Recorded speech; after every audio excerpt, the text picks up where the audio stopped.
ओडिशा में छत्तीसगढ़ बीजेपी के दिग्गज सीएम विष्णुदेव साय और डिप्टी सीएम अरुण साव जाएंगे ओडिशा में चुनावी प्रचार करेंगे। संबलपुर लोकसभा में विजय संकल्प रैली में शामिल होंगे।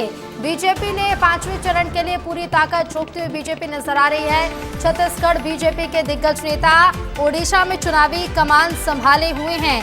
ओडिशा में चुनावी प्रचार कर रहे हैं छत्तीसगढ़ बीजेपी के दिग्गज मुख्यमंत्री विष्णुदेव साय, डिप्टी सीएम अरुण साव, जो कि चुनावी प्रचार कर रहे हैं। ओडिशा में 5वें चरण का मतदान ओडिशा में और ओडिशा की 5वें चरण के मतदान में बीजेपी प्रत्याशी के पक्ष में चुनाव की अपील करते हुए आज मुख्यमंत्री विष्णुदेव साय और डिप्टी सीएम अरुण साव पहुंच रहे हैं ओडिशा। और लगातार आपको बता दें छत्तीसगढ़ बीजेपी नेताओं के ओडिशा में दौरे जारी है, कार्यक्रम लगातार जारी हैं और छत्तीसगढ़ बीजेपी के नेता ओडिशा में चुनावी कमान संभालते हुए नजर आ रहे हैं। तो आपको बता दें अरुण साव और मुख्यमंत्री विष्णुदेव साय का ओडिशा दौरा है। ओडिशा जाएंगे और बीजेपी प्रत्याशी के समर्थन में चुनावी प्रचार करेंगे। संबलपुर लोकसभा में विजय संकल्प रैली में शामिल होंगे और ज्यादा जानकारी के लिए सीधे रुख करेंगे ओडिशा का। हमारे साथ संवाददाता रोहित मिश्रा लाइव जुड़ रहे हैं। रोहित, लगातार छत्तीसगढ़ बीजेपी के नेता छत्तीसगढ़ में चुनाव होने के बाद से ही ओडिशा में दिखाई दे रहे हैं। लगातार चुनावी प्रचार जारी, आज क्या कुछ कार्यक्रम रहने वाले हैं रोहित?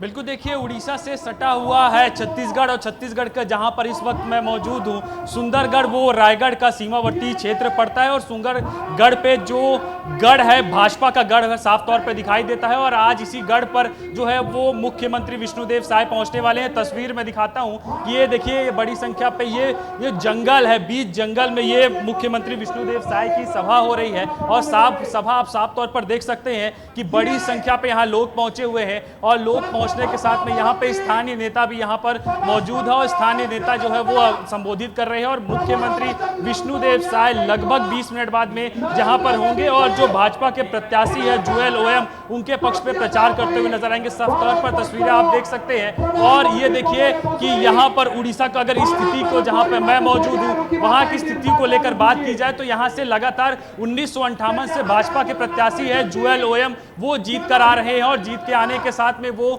यहाँ पर जो है वो प्रचार कर रहे हैं। और इस बार उड़ीसा पर भारतीय जनता पार्टी के तमाम बड़े नेताओं का फोकस दिख रहा है। कैबिनेट मंत्री हमारे साथ जुड़ेंगे, उनसे भी बातचीत करने का प्रयास करेंगे। तो कुल मिलाकर यहाँ पर दो राज्य जो है वो झारखंड और उड़ीसा, वहाँ पे भारतीय जनता पार्टी के नेताओं का फोकस साफ तौर पे दिखाई दे रहा है और दिखाने के साथ पे तमाम बड़े नेता यहाँ पहुंच रहे हैं। विष्णुदेव साय की आज 3 सभा है। मुख्यमंत्री रायपुर से उड़ान भर चुके हैं, उड़ान भरने के बाद में थोड़ी देर बाद पहुंचेंगे। तब तक मैं तस्वीर दिखाता हूँ कि आखिर सभा कहाँ हो रही है और इतने जो सभा है उसका असर क्या है। तो ये देखिए, ये आदिवासी बेल्ट है और जिस सीट पे, लोकसभा सीट पे मैं मौजूद हूँ, वहां पर कहा जाता है कि यहाँ पर 51% से ज्यादा आदिवासी के जो है वो यहाँ पे वोटर्स है और 15.5 लाख की वोटिंग है। तो कुल मिलाकर यहाँ पर लगातार जो सभा की तैयारी है वो की जा रही है। थोड़ी देर बाद मुख्यमंत्री विष्णुदेव साय भी पहुंचेंगे जहां पर वो संबोधित करेंगे और जुएल ओयम जो यहाँ के प्रत्याशी है उनके पक्ष पे वोट मांगते हुए नजर आएंगे।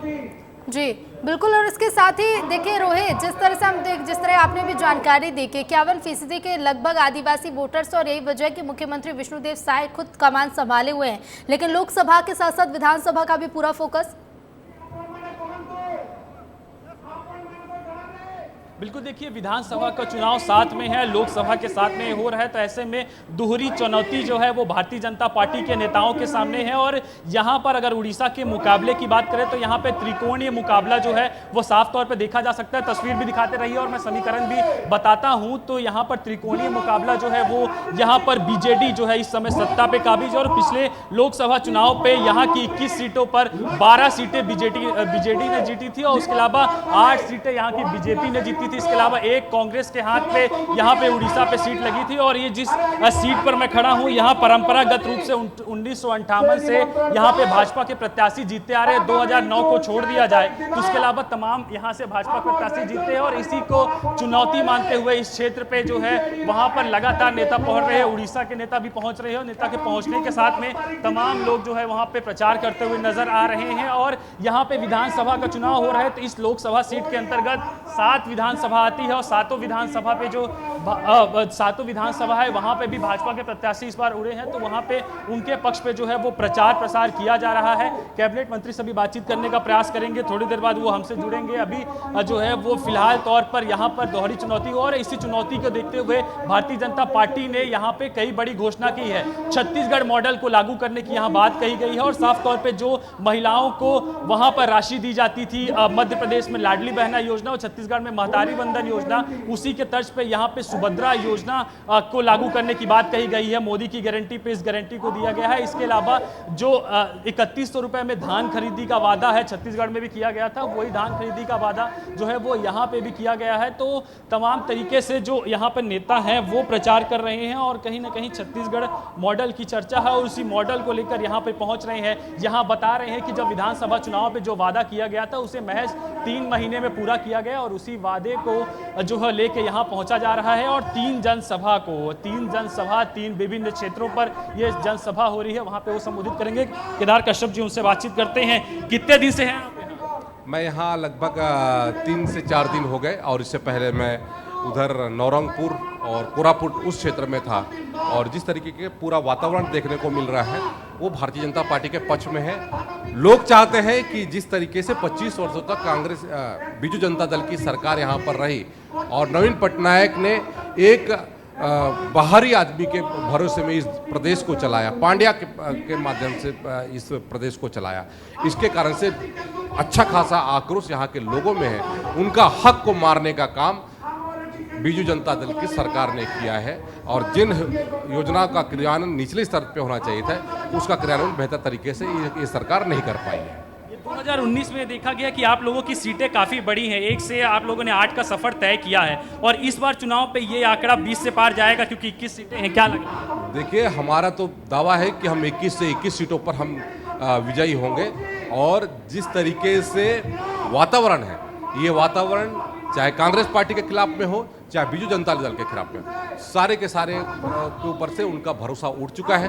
लोग चाहते हैं कि भारतीय जनता पार्टी की सरकार बने, मोदी जी के नेतृत्व में उड़ीसा का समुचित विकास हो सके। उड़ीसा डबल इंजन की सरकार होगी तब निचले स्तर तक योजनाओं का बेहतर तरीके से क्रियान्वयन होगा। डबल इंजन की सरकार होगी तो विकास होगा। लेकिन केदार जी, ये जो सीट है, मैं जहां पर खड़ा हूं, यहाँ पर लगातार भाजपा के प्रत्याशी जीत कर आ रहे। 2009 को छोड़ दिया जाए, इस बार लहर किस प्रकार से है और उनकी तैयारी आप कैसे बताएंगे? देखिए, ये जो अपने इस विधानसभा में हमारे भोई जी यहाँ से विधायक हैं और वो लगातार सक्रिय हैं, अभी भी हमारे बीच में उपस्थित हैं।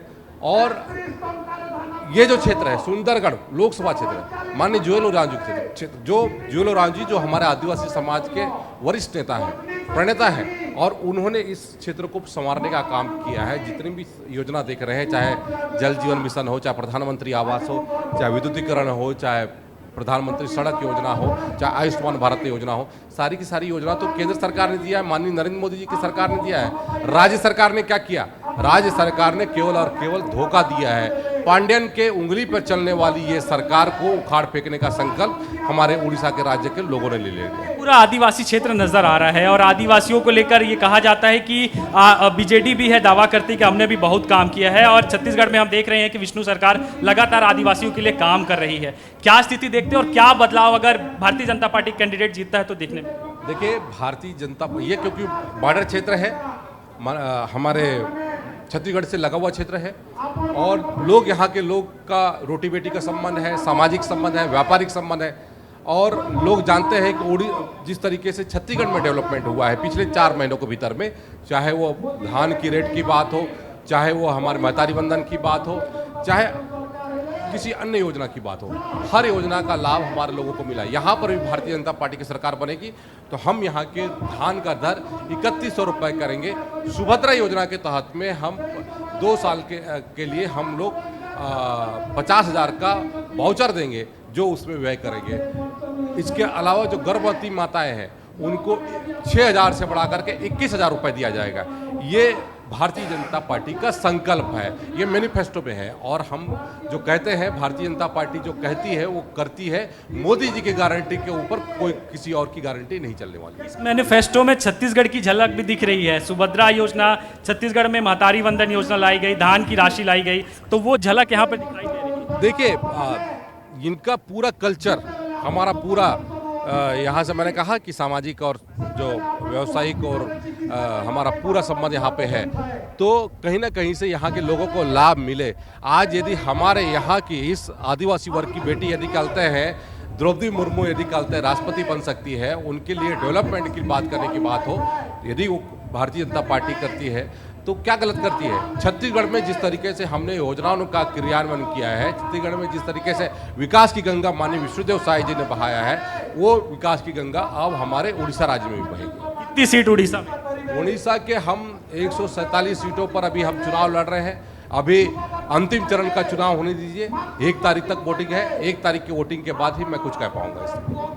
देखिए, केदार कश्यप थे कैबिनेट मंत्री और साफ तौर पे ये कह रहे हैं कि जो छत्तीसगढ़ में विकास की गंगा विष्णु सरकार ने बहाई है, वहां पर अगर भाजपा यहां पर जीतती है तो उसी विकास की गंगा को यहां भी बस जो है वो बहाया जाएगा। एक बड़ा और दावा यहाँ रोहित से किया जा रहा है, एक बड़ा दावा विकास जो है छत्तीसगढ़ बीजेपी के नेता ओडिशा में कर रहे हैं। फिलहाल शुक्रिया रोहित आपका जुड़ने के लिए और जानकारी के लिए।